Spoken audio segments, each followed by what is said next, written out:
இன்றைக்கு நான் வெளியில் போயிட்டு வரேன். எங்களோட வீட்டுக்கு பக்கத்தில் இருக்கிற ஒரு மரம். இந்த மரத்தை ஜப்பான் ஏதோ ஒரு மரம்னு சொல்கிறது, ஜப்பான் சீரீஸோ ஒரு மரம்னு சொல்கிறது. இதில் நிறைய சிட்டுக்குருவிகள் நின்றது. நான் வீடியோ எடுப்பமுண்டு வரவும் ஆரோ என்ன பார்த்து போஷுன்னு சொல்லிச்சினோம். அவைக்கு பதில் சொல்லவும் என்ன சத்தத்தை கேட்டு அந்த சிட்டுக்குருவிகள் எல்லாம் பறந்து போயிட்டுது. இன்னும் எங்களுக்கு தளிர் காலம் வரையில், அதுக்கிடையில் இந்த மரம் எல்லாம் பூக்க வலிக்கிட்டுது. காலம் மாறி போயிட்டுது. இப்போ தான் குளிர்காலம் எங்களுக்கு நடந்து முடிகிற கட்டம் வந்திருக்குது.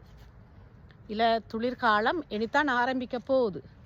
ஆனால் இங்கே இலையெல்லாம் தளிர்ந்து பூக்கள் எல்லாம் பூக்க தொடங்கிட்டுது.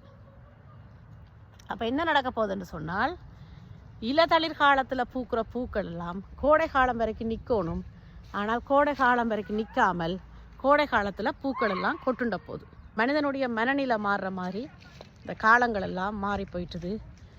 தளிர் காலம் எப்போ, துளிர் காலம் எப்போ, கோடை காலம் எப்போன்னு தெரியாமல் இந்த மரங்களெல்லாம் அல்லாடுற மாதிரி மனிதனுடைய மனமும் நல்லது கெட்டது, எது நல்லது எது கெட்டது, யாரோட பழகணும் யாரோட பழகக்கூடாது, செய்கிறது சரியா பிழையா தவறா எதுக்குமே தெரியாமல் எல்லாம் செய்து கொண்டு வாழ்க்கையை கழித்து கொண்டிருக்கணும்.